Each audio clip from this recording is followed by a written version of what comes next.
Welcome back, everyone.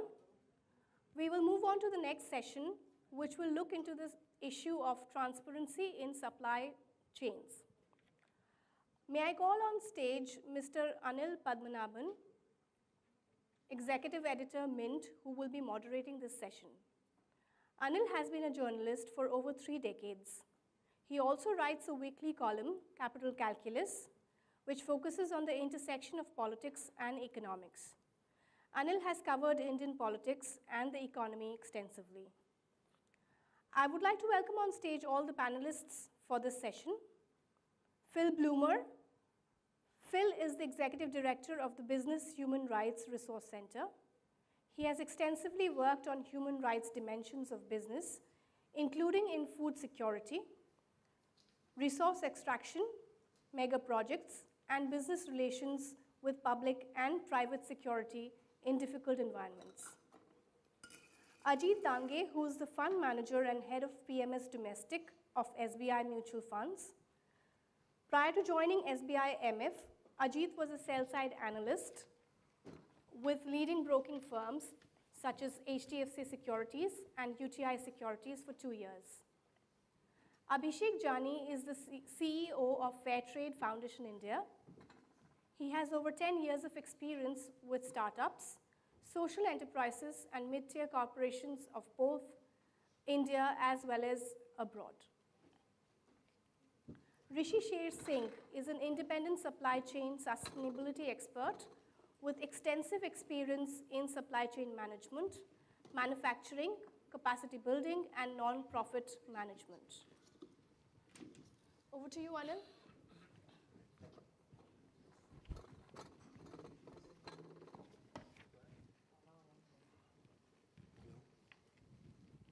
Hi, good afternoon, everyone.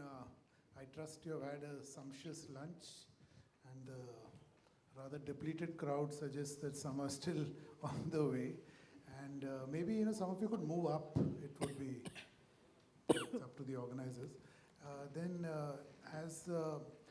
As a top, actually, we are apparently running behind schedule, so I will cut short all the intros and minimize my interventions, because we are here to hear these gentlemen. So, and first of all, happy to be here. Thank you, Oxfam. Every year I come here and conduct some panel. And let me assure you, I go back highly informed every time, and hopefully it will reflect in my paper. So the only drawback, if I may point out to the organizers, is this huge gender imbalance on our panel. So hopefully it will be fixed next year. And so the way we are going is each of the panelists will, we have 4 of us, will go 5 minutes each. And after that, we'll have a conversation among us for 20-25 minutes, and then open up to the audience for questions. I'm sure you will have several questions. It's a great topic that we're taking up. So without much ado, Phil, if I can request you to go first. Thank you very much.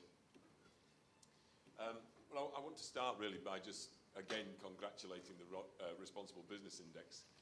But I do think these indices that are created out of the rising levels of transparency are fundamentally important in terms of making change happen and driving change in business. Because it's only by revealing the kind of scores that companies are getting that investors can make informed decisions about the companies that are really reducing their human rights risks, their reputation risks.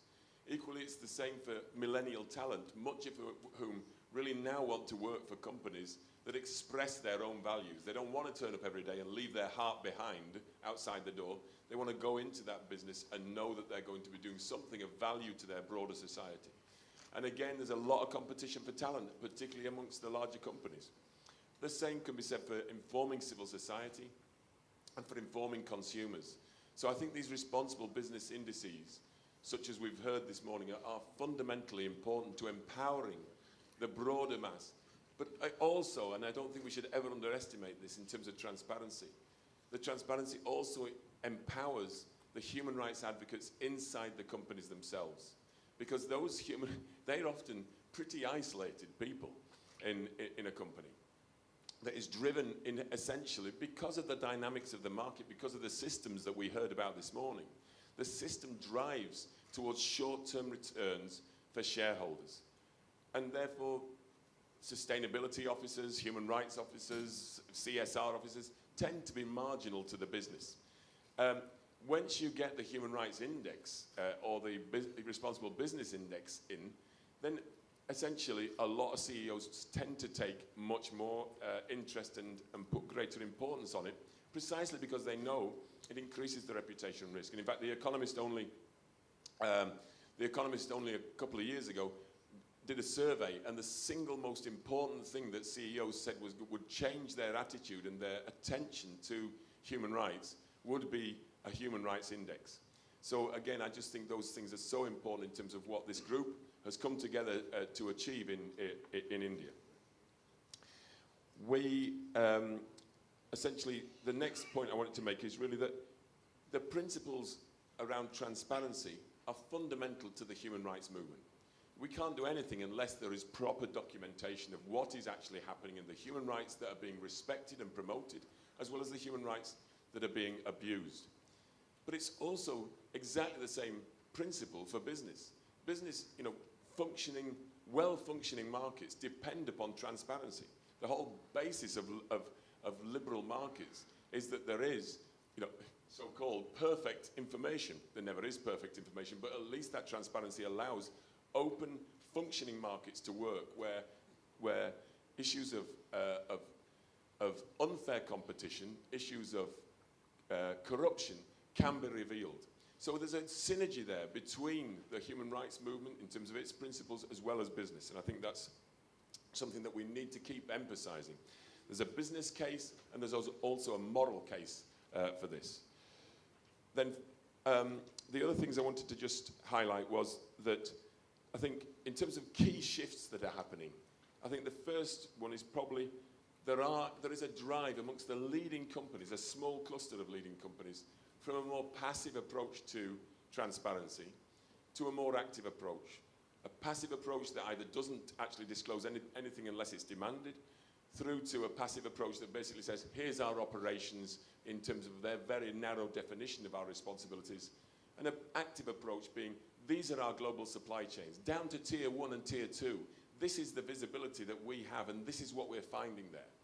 And when we've done issues such as the Syrian refugees in Turkish fast fashion, sourcing straight into Europe, what you see there is effectively a small group of companies that are really taking their responsibilities seriously down to the second and third tiers of their supply chains, and others basically quite happily going along with the fact that they can have plausible deniability because there isn't the information on what's happening. We even have the perverse situation where some of the apparel brands have admitted to me that they have moved out of Birmingham and Leicestershire in Britain because they know there's so much modern slavery there, and they have no plausible deniabilities because it's only about 20 miles away from their headquarters. They've moved out and put the production in Turkey and in other countries because at least there is some plausible deniability. So these are things that are very important in terms of the way companies are operating. That transparency reveals it. The second area is really moving towards not just transparency. That's a necessary but insufficient condition for change. So it's moving from transparency into transparency and due diligence, and indeed governments providing both regulation and incentives for businesses that are doing the right thing and exclusion from those that are doing the wrong thing in terms of, for instance, public procurement, export credit guarantees. And that's why we come on to this final point, which is around the shift from voluntary transparency and due diligence into an increasing level, very timid I think at the moment, but nevertheless palpable shift to mandatory due diligence, mandatory transparency. The UK Modern Slavery Act is one example of that. The fact that it's got extraterritorial reach I think is very important. It's any company that wants action in the UK market over £36 million. So that's very important. But nevertheless, it is only a matter of mandatory transparency. So you can write, and many of them have, many companies have, we're doing absolutely nothing about modern slavery and don't really care about it, and you've complied with the law because you've made a statement about what you are doing. They are more exposed, obviously, because of that, but nevertheless. And we run the registry for the Modern Slavery Act, and we noticed that about 50% of the largest companies, when we look at just the largest 100 companies, about 50% of them really have no meaningful information in their statement whatsoever. But a handful of them, about 10 of them, have substantial amount of information that demonstrates what best practice can really be in terms of eliminating forced labour from their supply chains. And then finally, I'd just say, now we have a situation where the UK Act is there, the work of Obama in terms of the Federal Acquisition Regulation, Trade Facilitation, Trade Enforcement Act, which is very important in terms of due diligence. And then you've got the Australians and the Canadians following suit. You've got the Germans with their due diligence law coming in, the Dutch with their due diligence in terms of child labour, and now you've got the French due diligence law, which is obviously, to our way of thinking, at the forefront of this movement towards ensuring that the largest companies in the world do take their human rights seriously, and if they're not going to take their due diligence seriously, then they are exposed to legal risk. And I think that's fair, because the people who suffer from the lack of that care are the poorest and vulnerable in the supply chains, particularly women in those factories in Cambodia, in Bangladesh, in India, and in Turkey. People who are almost powerless in their situation. And so it's tremendously important, I think, that we have the opportunity where governments, such as the government in India, are actually playing those roles. Thank you.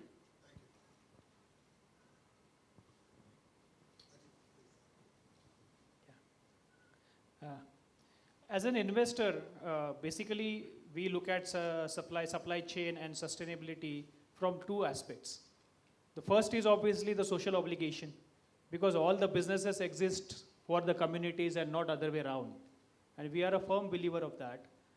And second is the commercial consideration, because whatever is socially desirable in the short term, in the long term, their repercussions hurt the commercial interests of the organizations also.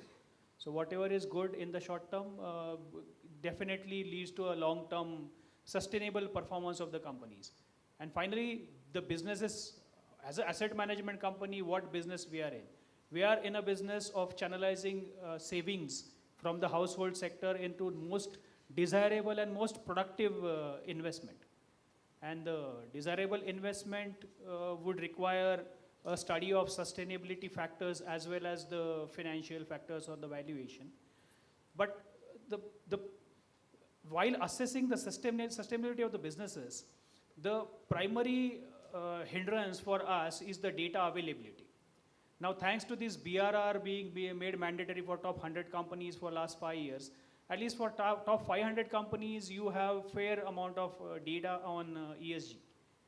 But the data is most available in governance. The second most availability of data will be on environmental factor. But the social aspect normally gets the least attention or the least volume on those BRR reports. And that is for the company's own social impact. When some of the companies talk about supply chains, they normally focus on water usage or the specific electricity consumption. But you will hardly find any mention on the labor practices, the fairness of wages or the treatment of the labor. Those factors are typically missing in most of the business responsibility reports. Now, thanks to SEBI initiative and initiative from exchanges, from this year onwards, top 500 companies will be publishing the data. So at least some ESG data will be available over the coming years for those companies for us to assess. But then while assessing the supply chain, in some of the industries like automobile, the supply chain or the suppliers, they contribute to maximum amount of value, substantial amount of value.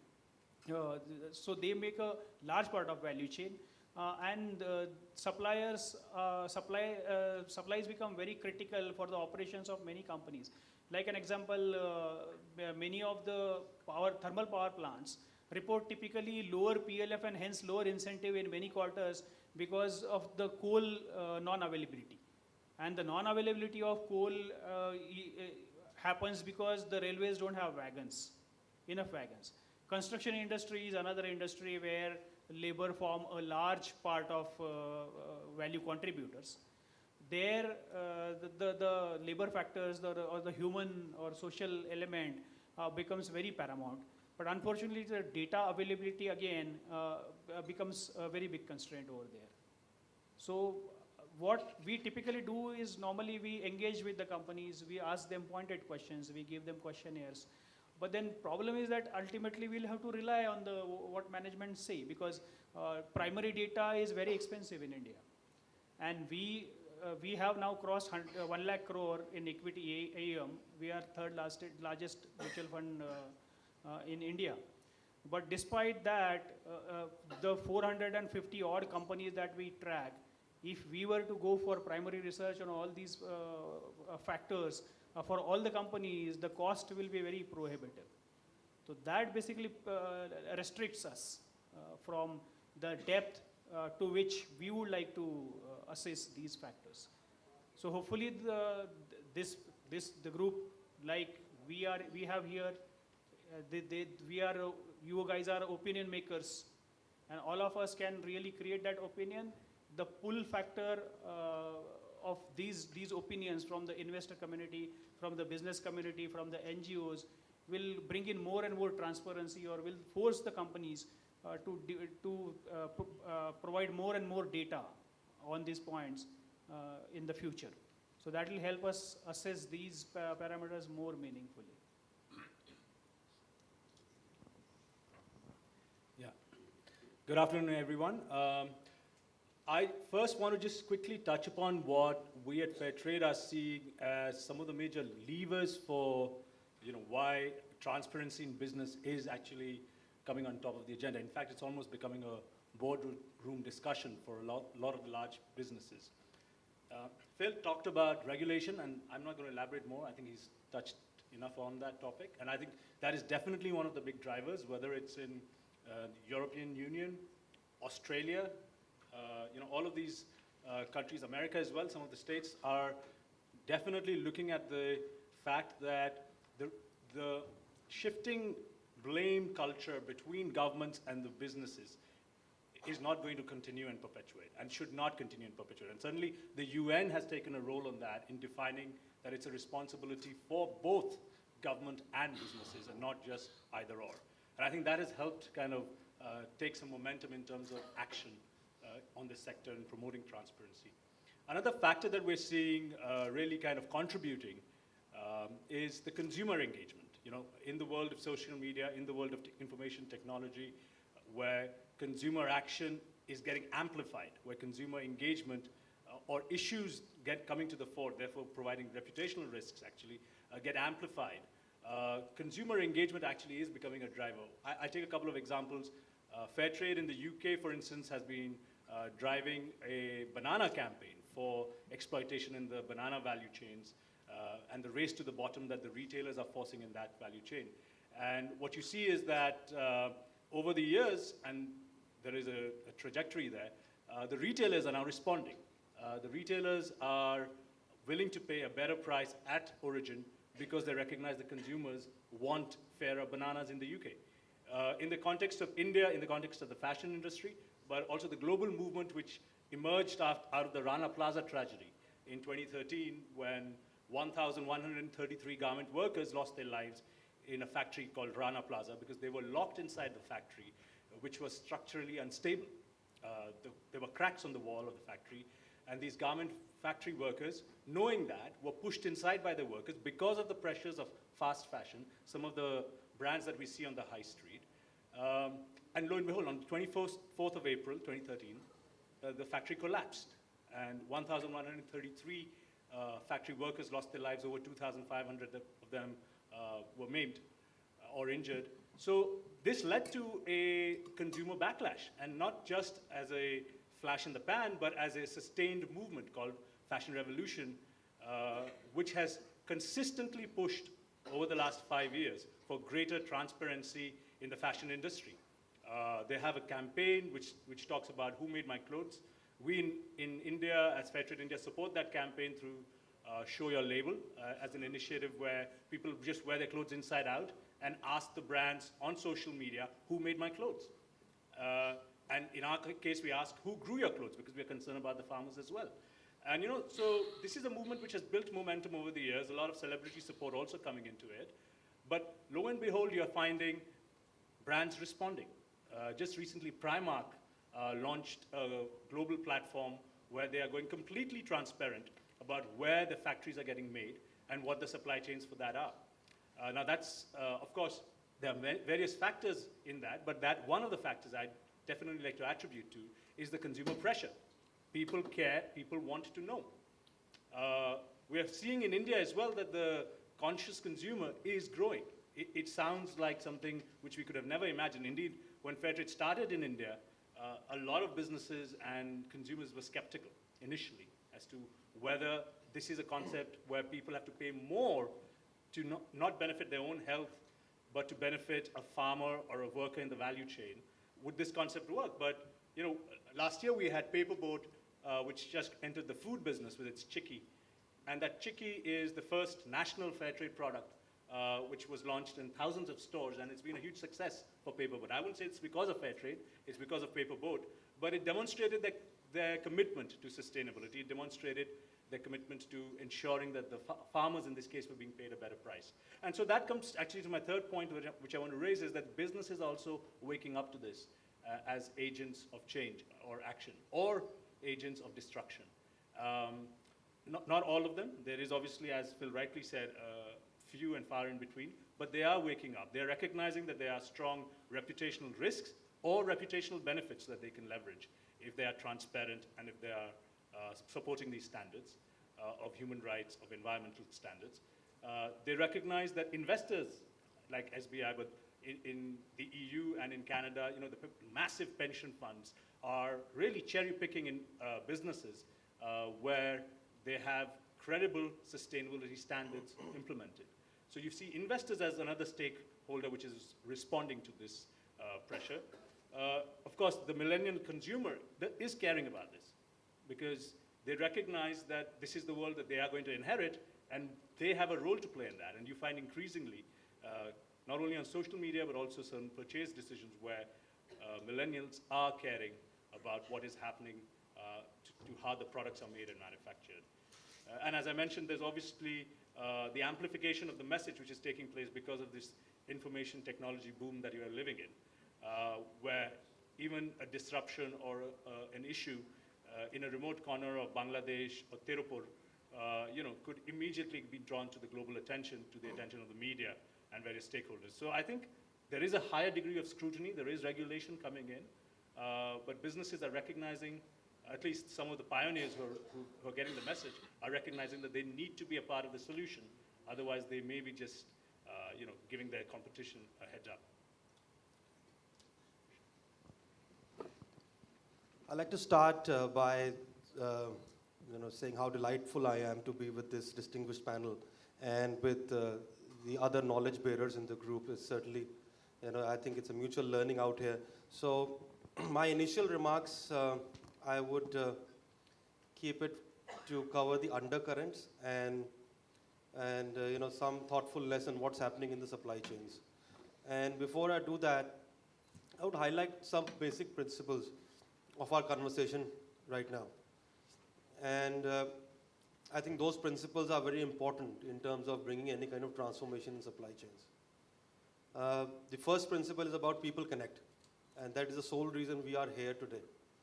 The more people connect with each other and with the belief that mutually we can solve each other's problems, I think is very important. The second is about creating a better world for a future generation. We're doing all this for our future generation.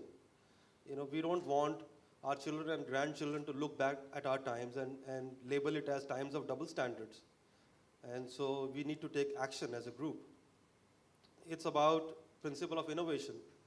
There is certainly a big need of innovative business models, whether they are top down or bottom up. And I think that's something we should talk about as well. And about collective leadership. How we as a collective group can be a force for good, whether it's businesses or other stakeholders. And I'm going to take a very liberal approach right now. I'm going to wear a business hat and make a lot of remarks about how businesses can be a force for good. And that leads me to the aspiration of India, our home country, of becoming the global hub of manufacturing. our Prime Minister has been very active in promoting the strengths of our country abroad. And it's, the figures are out there. It's projected that by 2022, will be a 3.5 plus trillion dollar economy in terms of GDP. And that would surpass UK and Germany. And that's just 4 years from now. So we're looking at a very high economic growth in a very short span of time. And also through a lot of growth in manufacturing and also from farm produce. So there's surely going to be a lot of focus on supply chains, because finally when businesses set up their operations in India, the whole focus is coming on supply chains. And so initially, when our country liberalized in the mid-90s, there were some low-hanging fruits which the companies quickly took and saw very fast growth. The IT industry, for example, was one of them. But I think those fruits have long gone now. And the next chapter of India's economic development will be written by the efficiencies in the supply chains. And as we all might know, that our supply chains have very less efficiencies. The labor productivity in this country is very low. And so are the other things related to logistics and other supply chain, which leads to manufacturing output of this country is low. There is a lot of room for improvement out there. So I would put those points on the table and look at how we could transform these supply chains where they could create a positive impact on the people and also on the environment at the same time. And I would like to share a personal story with you all. It's a story about diagnostics, the power of diagnostics, and how it can really change our supply chains. My mother, around 10 years back, was feeling unwell, and some of us recommended her to go to a doctor, but she was scared that going to a doctor might lead to unknown problems and might lead to more medical conditions. So she avoided going to the doctor. And so what it led to? It led to 2 multiple surgeries. It led to a very bad health condition of my mother, which we as a family faced. And I always bring it out because businesses are doing the same thing. They are not using the tools of diagnostics to see where are the negative and the positive impacts in their supply chains. And I think by ignoring that, they're following, destiny of my mother, basically, in looking at very bad brand damage, operational losses, and, overall, I would say, downward spiral of the business. So the power of diagnostics is basically going to change our supply chain. The other about disruption. And I think there are a lot of studies done. I think all of us in this room are facing some kind of disruption in our professional work in some way or the other. The truth is automation is going to take over in next 5 to 10 years. It's going to put even more pressure on the supply chain, especially which have dependence of people in the supply chain. So that's a disruption just right knocking on our door. Again, which needs to look at our supply chains in a very different manner. I would shift a bit of focus to what my other speakers said about modern day slavery, for example, especially. I wrote a blog with saying modern day slavery needs modern day thinking, because people who have seen the movie 10 Commandments of Ben-Hur normally relate to modern day slavery as people being thrashed by a cane or a hunter, and they're working in bad conditions, building the Pharaoh's city. Unfortunately, in modern world, modern day slavery is hidden. And so it requires a different view altogether in terms of identifying modern day slavery. And also, building up incentive models which could stop modern day slavery. We can't police modern day slavery. It's impossible. Coming to another topic which you spoke about is responsible consumption. And quite interestingly, if you look at the SDGs, there are some social indicators, there are some environmental indicators in that. And the fulcrum on which both of them balance on, the social environmental, is responsible consumption. That is the fulcrum of the SDGs. So I think it's a very important topic, especially in a country like ours, We are first generation citizens who are getting access to a lot of good things in life, and everybody wants them. And I would quote, Mr. Hegde, who was the governor of the RBI, saying that, when you don't have food, your first challenge is to get the food and eat as much as you can. But once you've done that, then you fear indigestion. And I think currently we have not reached that indigestion stage. We're just trying to fill our stomach because we've been hungry for generations now. And so I would like to end my first remark saying that India is going to grow. The economic growth is there, the numbers are there. How inclusive it would depend on how much we collaborate as groups and how much we explore new models. I think our old business models are not going to take us to the next level of our economic growth, which is more inclusive. Thank you. Thank you all. I think beautifully summed up setting the context for our conversation. And clearly, I don't think there's a room to question whether we need transparent supply chain management. But I mean, you've all covered the various stakeholders, including the consumer, which you put the onus on us, all of us, in fact, as much as we put it on the governments and companies. But Rishi, I just want to come, Rishi and Abhishek, both of you, if you could come in on this question.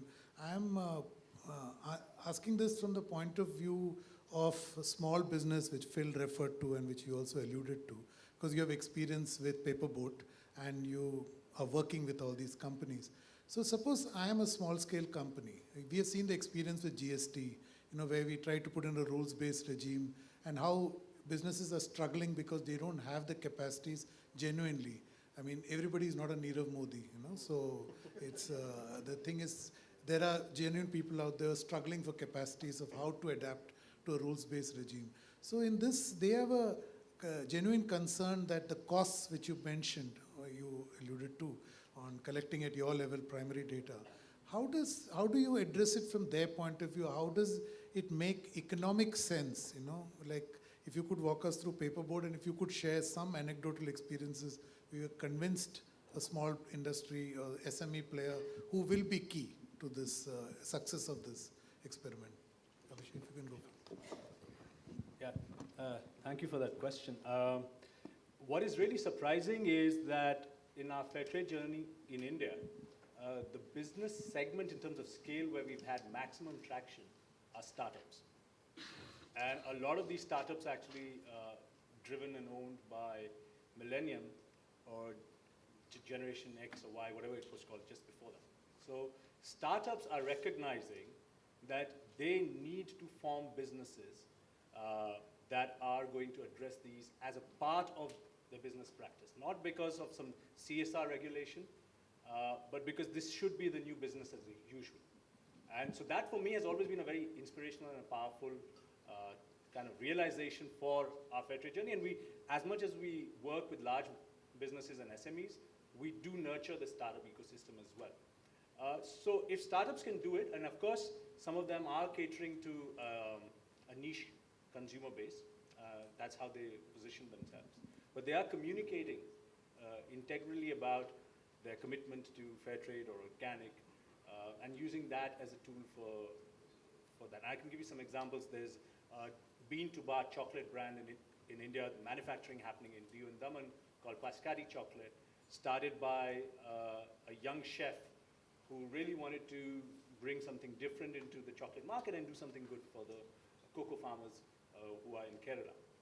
And so he's the first organic and fair trade chocolate brand. There is a brand called No Nasties and another brand called Devi, which actually is Milan Soman's brand, which has just committed itself to fair trade and organic. So, you can find range of startup businesses which factor in that cost as a part of the business. They start off by catering to a niche. So their product is obviously not a 5 rupee paperboard chikki, but they're profitable businesses and in a few crores.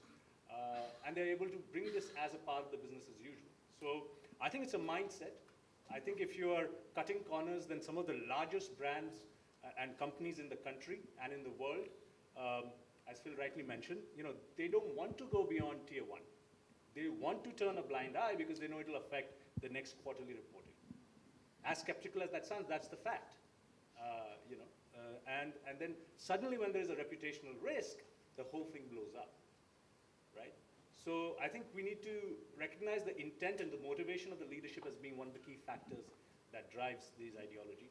SMEs talking about paperboard, it was actually the shortest conversations I've had with over 200 businesses that I've spoken to in the last 4 years about sustainability. Neeraj Kakkar, who's the co-founder of Paperboard, within 45 minutes of talking to him, he said, I need to do the right thing for the farmers. I want to go fair trade on as much of my portfolio as you guys can work fast enough on. Now, it took us a year and a half because there are economic pressures there as well. So it's not that we are operating in this idealistic world where, you just say, this is the only option available. The business pragmatic and the realities also come in. There's a P&L that has to be looked into.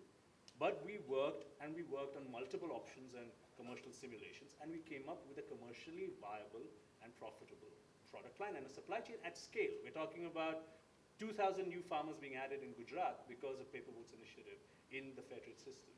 We're talking about tens of lakhs of Fairtrade premium going into these farming communities.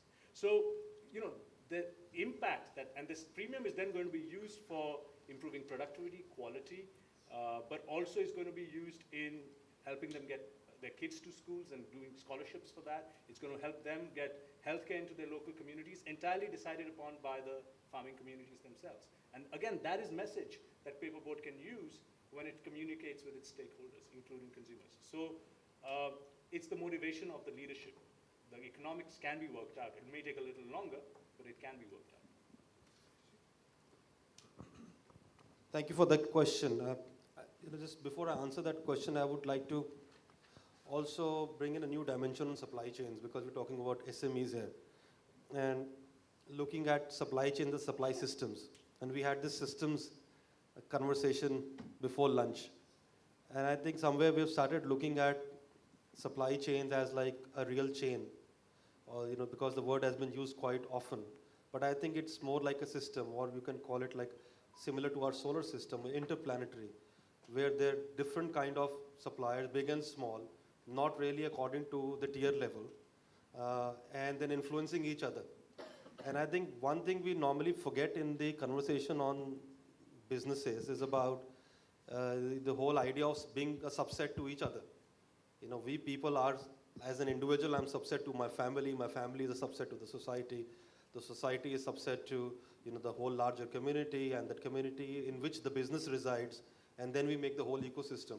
So we forget that actually we are influencing each other in some way or the other. So from a business leadership, as Abhishek said, if that is very clear, these are I think the natural principles that every business actually influences each other, especially, when it's directly linked to some products or services. Then it becomes like a prerogative to basically measure and improve, the supply system you're working with.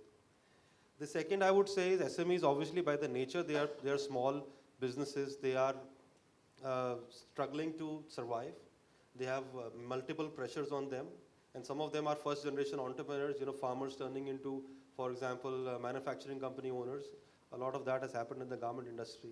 They don't know actually a lot of structured way of strategizing their business. And so, what incentives the larger companies build in their supply chains at each level so that the SMEs could show responsible behavior is another thing we forget. Actually, we are incentive-based species. Mostly all species on earth are incentive-based in some form or the other. And so by incentivizing is only the way we can drive responsible behavior in smaller players who otherwise have no other motivation or incentive apart from keeping their operations alive. Other thing would be like to look at how we could again bring in the elements of disruption. Even SMEs are facing a lot of disruption these days, especially with the online shopping portals coming into the country. The SMEs are facing the pressures, and so they need help. They need support how to really step up to what the world is doing. And so we know that a lot of things will get automated in the next 5 to 10 years, so they'll get more and more pressure. And so as an ecosystem, we need to make sure that the other players are also surviving at the same time. Last but not least, I would say about the informal supply chain, which is like totally hidden and which is, many people say, difficult to measure. And I think at that level, at an individual level in an informal supply chain, if you can have some incentive, a person who's barely surviving on a daily wage, if you could provide some incentive in some form to that person to not bring his child to work, to make sure that child goes to school, if you can measure that and give an incentive to this person, I think that drives positive change. And then we are talking, more like, from policy to action. See, thank you for, expanding this whole, how you're convincing people to be part of this transparent chain. Phil, I have a question for you because right at the beginning you shared with us as to how this is becoming a global trend. So it's not something which we'll discuss in seminars. Now it's becoming a fact of life. So suppose, again, I want to be the devil's advocate here. I put myself in the role of an Indian trade diplomat who sees these actions by EU, UK, United States as part of a larger conspiracy to create a non-tariff barrier to target exports from India or other developing countries. So how do you convince me that, no, that's not the case? And how do I convince my political boss to actually sell this to the people of India? Thanks. Very good question, and a deeply political question, but that's the politics of trade. And so it's tremendously important that we're able to answer that. I think the first thing, in terms of, to be frank, in terms of modern slavery or forced labor, we are so far away from this ever having a significant impact on trade at the moment with the very timid approach that's being taken. So, for instance, it is true that that the UK Act, for instance, calls on all companies, UK and internationally, who want action in the UK market to make a statement about what they are doing to eliminate modern slavery and forced labor in their supply chains. But it does not ask for anything more than that. And therefore you can make whatever statement you want and you've complied with the Act. So in that sense, there's not in any way a sense of conditionality coming in. I would prefer some semblance of conditionality regarding active due diligence, because I think that's essential if we're really going to eliminate this most egregious form. We're talking about the removal of people's essential human liberties and dignities here.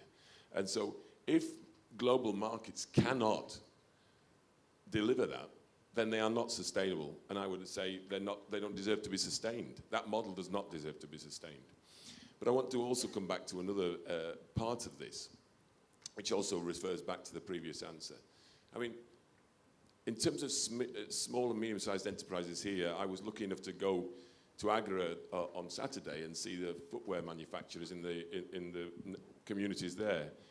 We met a man who was earning 400 rupees a month, and he was earning that on 17 hours a day. He was working 14 hours and his daughter was working 3 hours. 7 days a week. Those are the conditions of small and medium-sized enterprises. Unfortunately, the man, because his own wife had died and because his daughter had died as well, he'd spent a lot of money on medicines. And so he was now 70,000 rupees in debt on a 60% annual interest rate with a moneylender. So the man is in free fall. He's in complete financial free fall. He's already given up half his house, and this last room that they live in is about to be basically repossessed as well.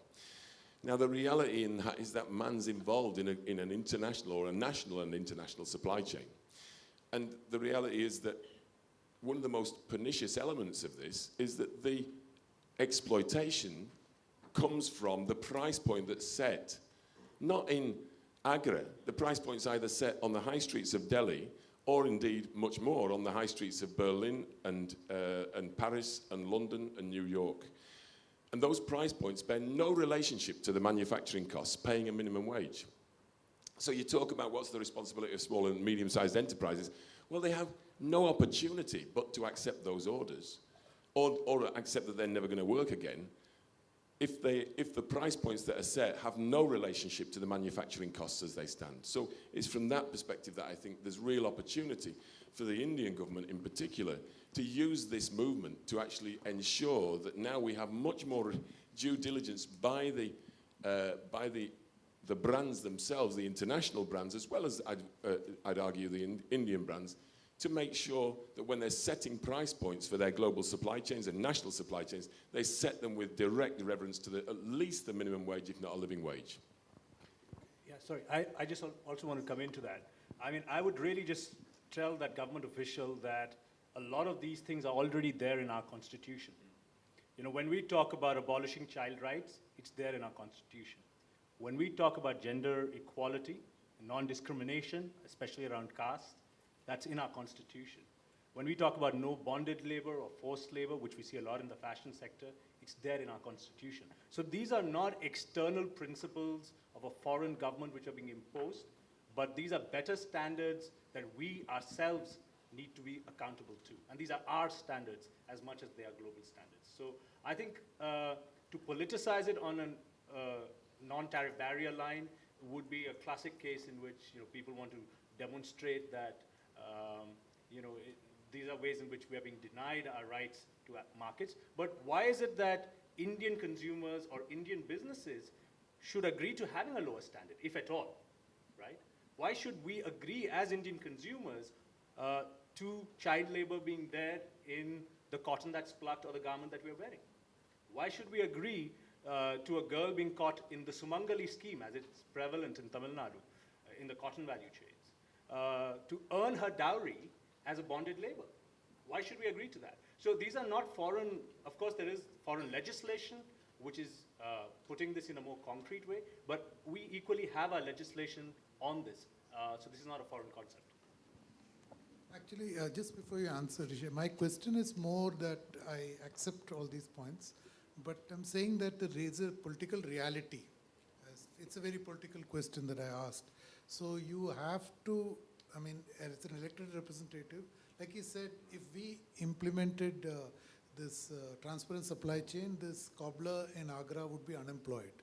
So how does a political constituency explain, how do we explain as a politician, how does he or she explain to their electorate that no, this is in a larger global interest, like she said, for the next generation? That's a fair argument.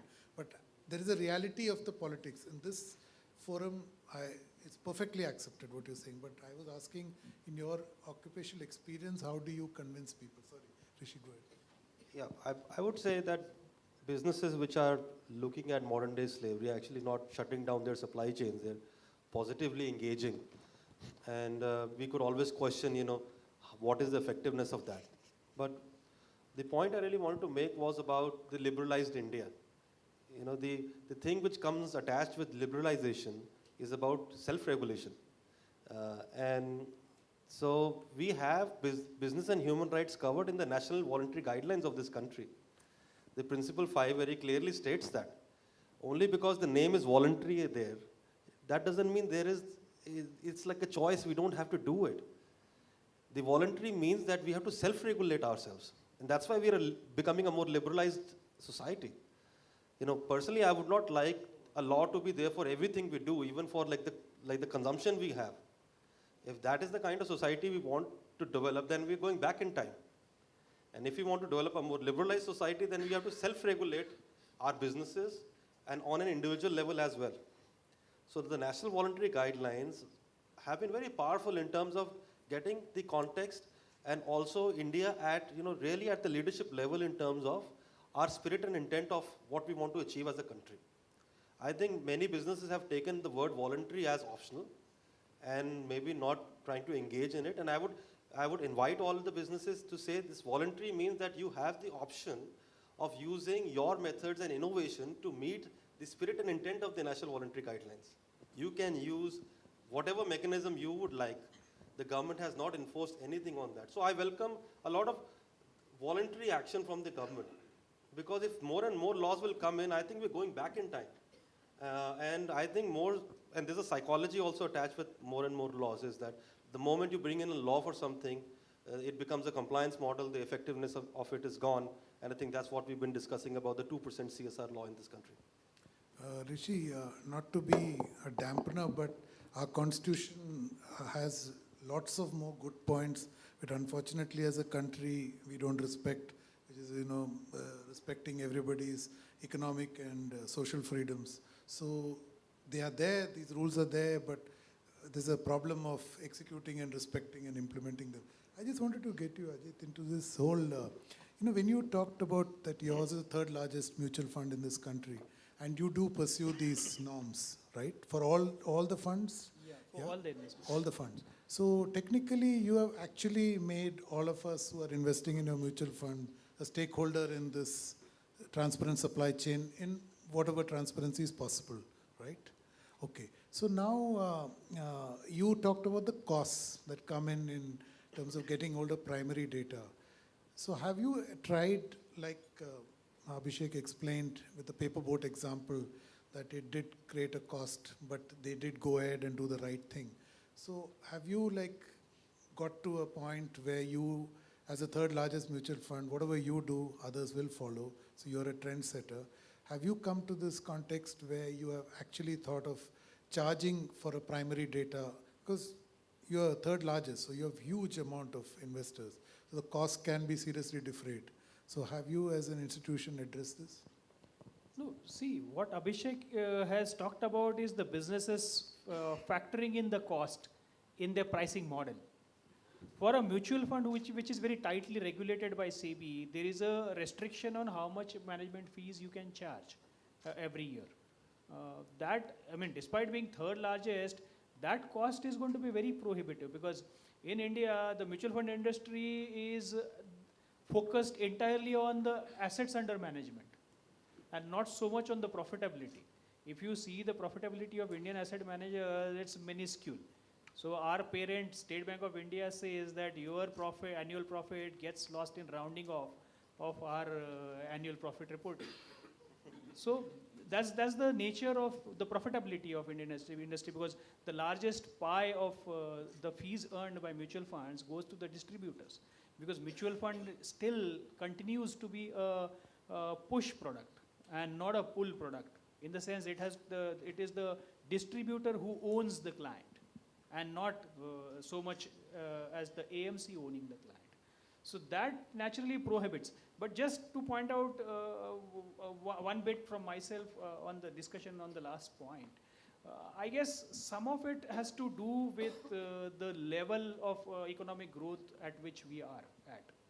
So at $1,500 per capita, basically, I guess many of the basic needs of Indian population is yet to be fulfilled. So if you see generally the human rights record of Western countries, the Americas and the Europe, happens to be better than the developing countries in bloc. That is particularly because they share one same fate, that they are at the low income level. So at $40,000-$50,000 per capita, I guess you can afford to indulge in all these thinking. But one point I should definitely agree, that what the price point, that the cobbler example that Phil gave, what he is probably getting is perhaps a single-digit percentage of the end sale price, and is the supply chain which is eating away most of the profit. So if the businesses, ultimately the fashion garment companies, they force their suppliers to pay fair wages to their workers, I guess that should definitely help. So this is actually, Abhishek, this is the point I was making, that cost is indeed an impediment, to this. But just hold on, Ajit, just a follow-up question with you. So you don't have an index like the Morgan Stanley Environment and Social Responsibility Index, where you actually invite people, maybe small investors like me, that you put your money there, there will be a cost, in terms of getting all the primary data, but I guarantee your money is being put in the right kind of companies, like say a paper boat. Yes. See, that luxury is available with us in the portfolio management services business, because mutual fund is much more tightly regulated. So our retail portfolio management business, which we've launched some 2.5 years ago, there we run the investment entirely based on the sustainability philosophy, and we go by the negative list. So we don't invest in any of the sin industries over there, and we don't invest in any of the industries which have the record for the labor exploitation or the low standards of ethics and corporate governance. There we run that strategy. But again, I mean, our universe, equity universe is like 450 stocks, where the primary data is only available for 100 right now. After 3 years, you would probably get track record of data on another 400 companies. And then maybe 80% of our problem will get solved, because 80% of our universe will coincide with BSE 500. But again, for those rest 20%, the primary research will have to be undertaken. And primary research, it's not just one factor. I mean, there are numerous factors on which you would have to assess the businesses, and the businesses itself, assessing business itself is a Herculean task. And forget about the supply chain, which is even more longer, and it's even more daunting a task, actually. Yeah, I just something in what you mentioned kind of,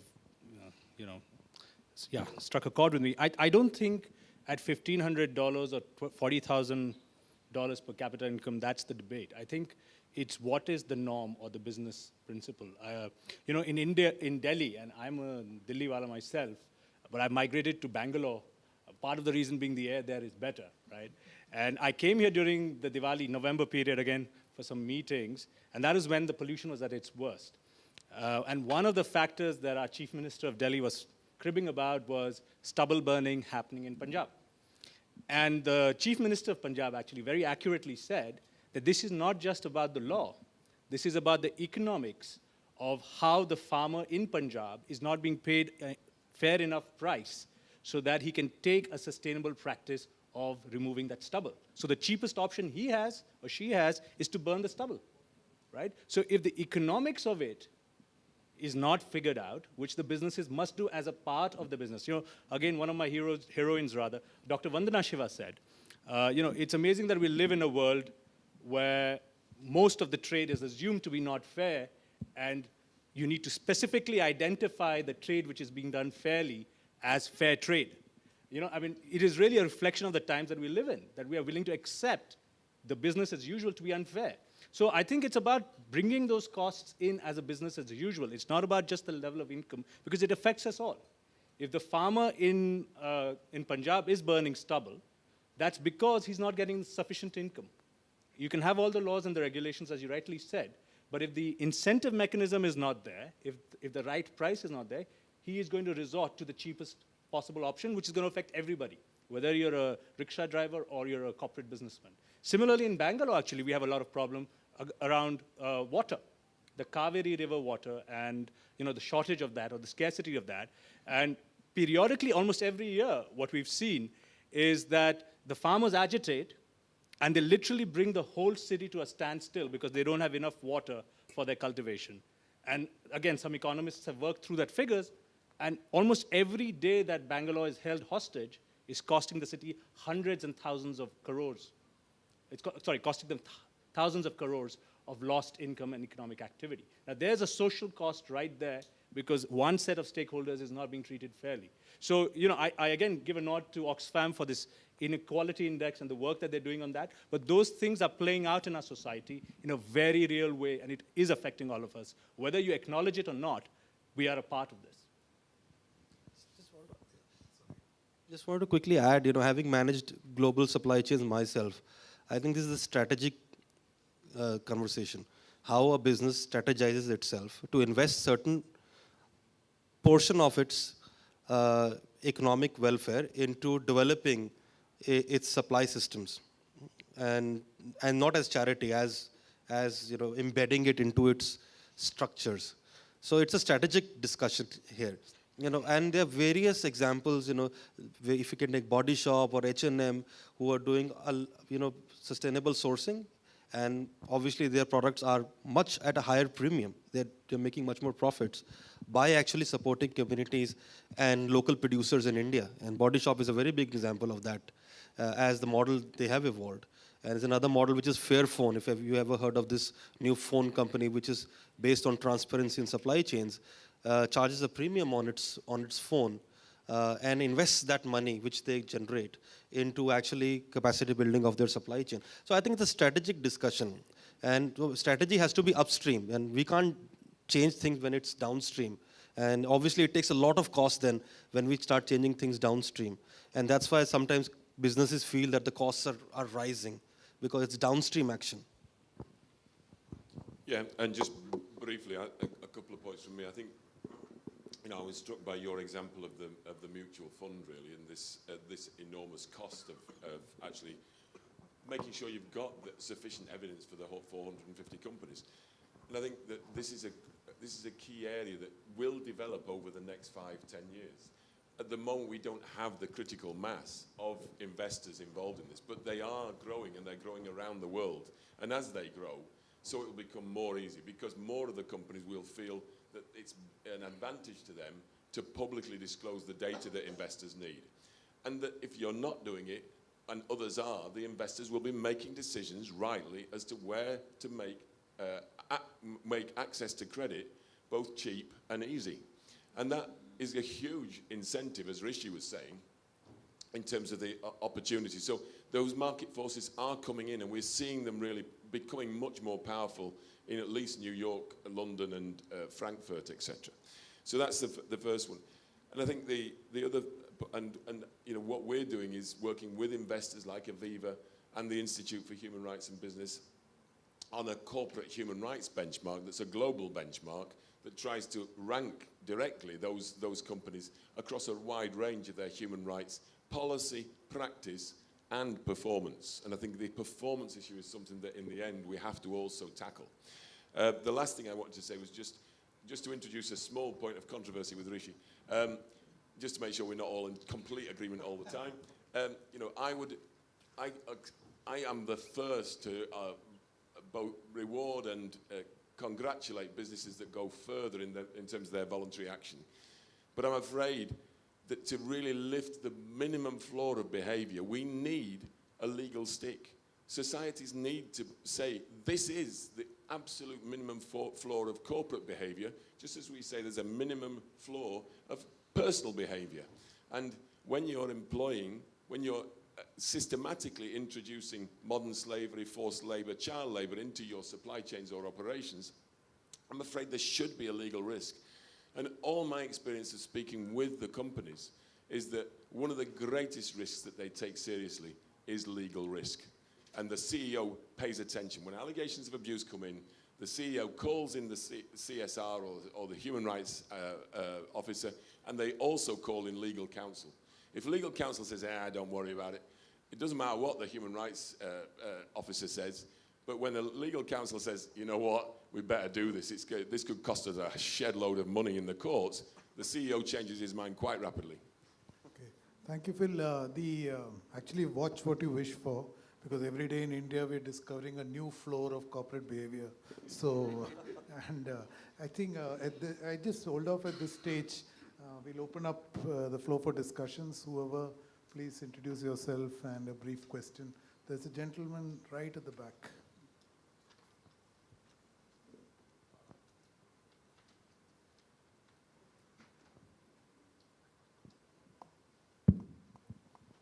This is Neeraj Chakar from Catch News.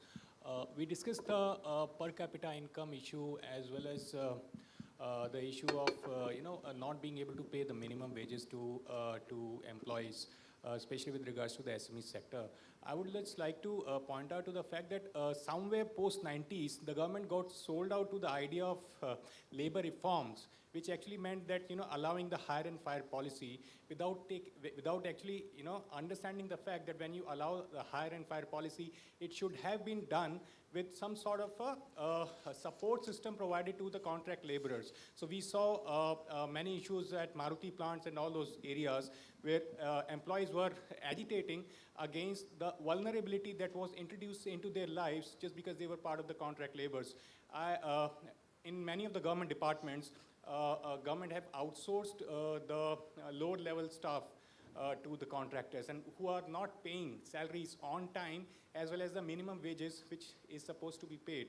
And we need, I think, there was a study done by Mr. Myrat some time ago that the contract laborers are not, the amount of burden that would be there on the bottom line on the if we just regularize the employees or if we just pay the equivalent salary to the contract laborers would not be much. But yet the companies are fixated with this idea of not having enough number of regular employees, and the number of contract employees that are there on their rolls, the amount of money which is paid to them, the services paid to them, they are not at par with the ones on the company rolls.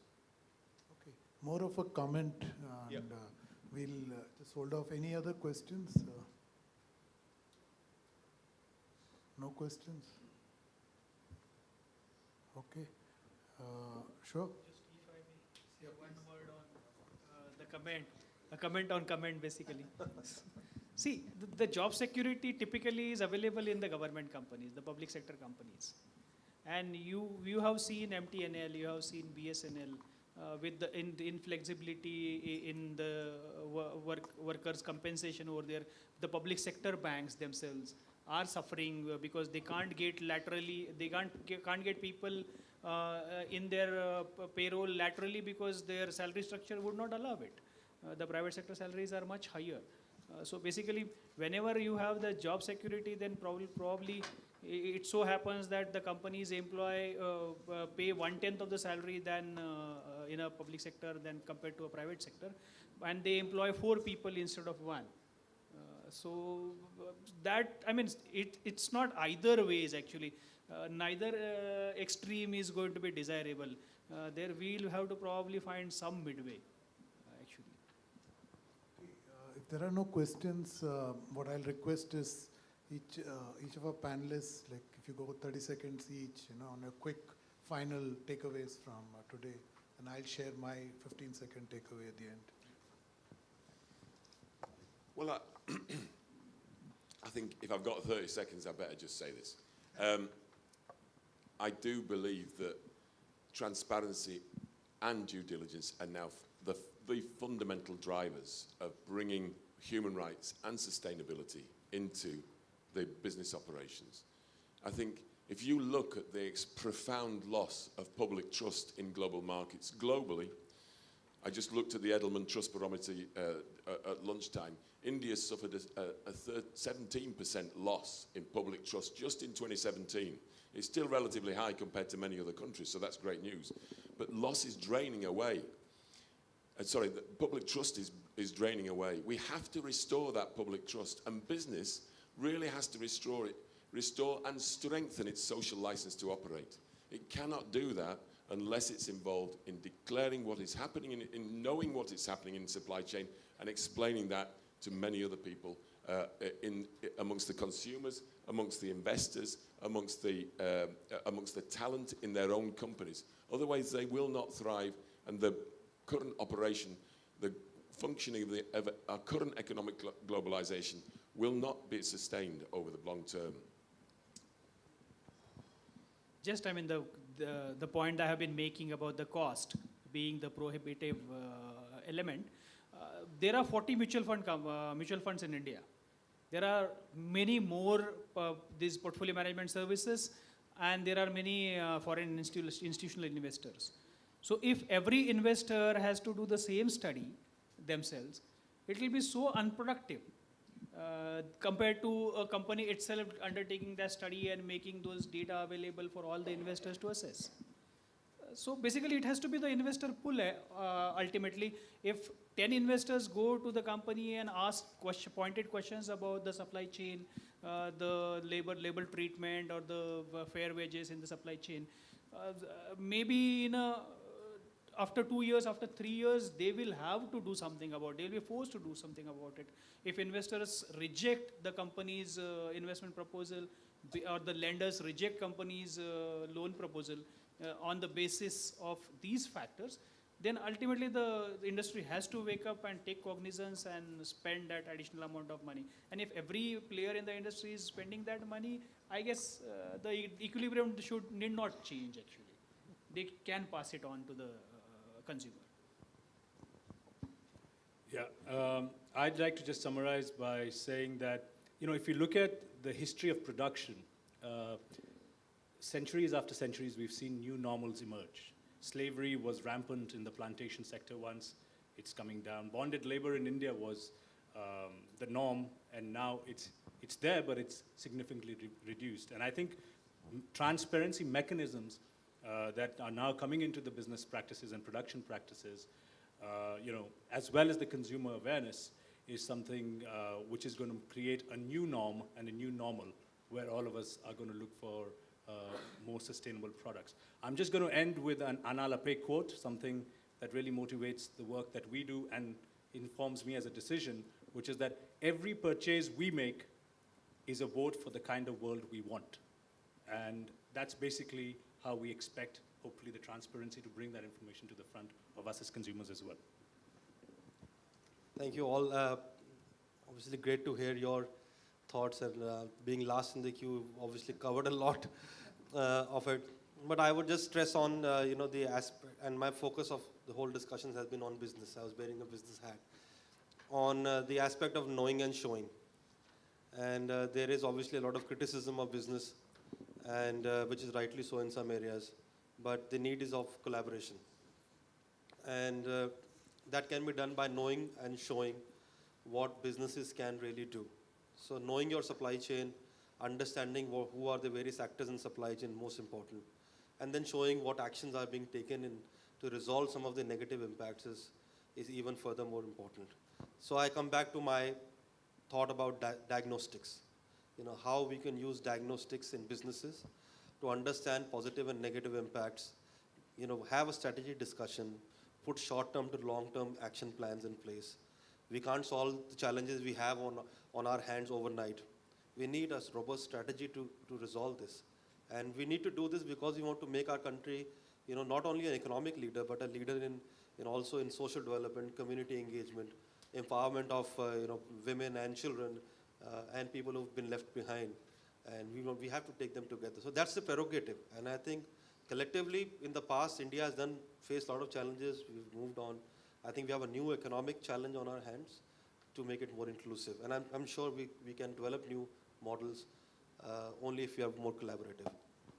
Thank you. This brings us to the end.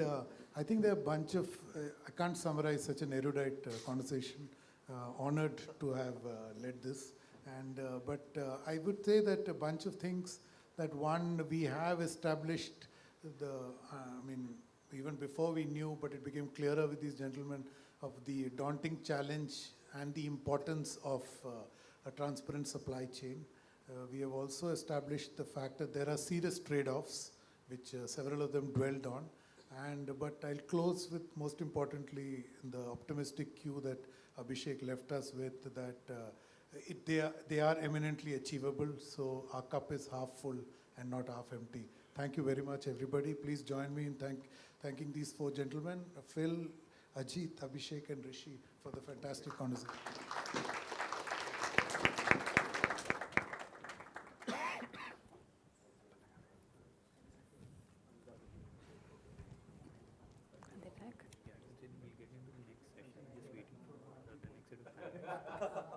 Who stepped out to come back.